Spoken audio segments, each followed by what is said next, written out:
గిరిజా సుమనోధన చోర భక్తమందార లలాటలోచన వినాశిత కామ వికార శంకర తరరన్న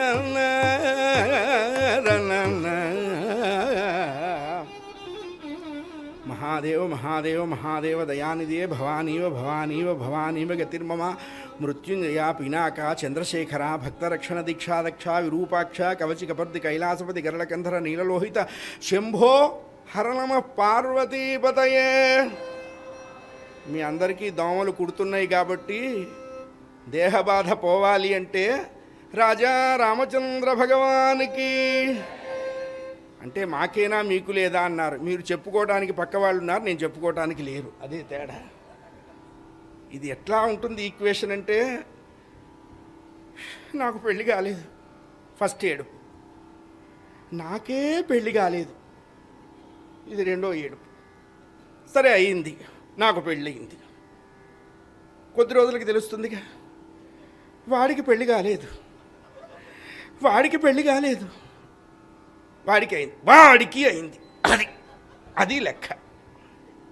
ఇది సామూహిక పరిణామ సిద్ధాంతం అంటారు దీన్ని. కలికాలంలో దీన్ని బాగా అప్లై చేసుకోవాలి.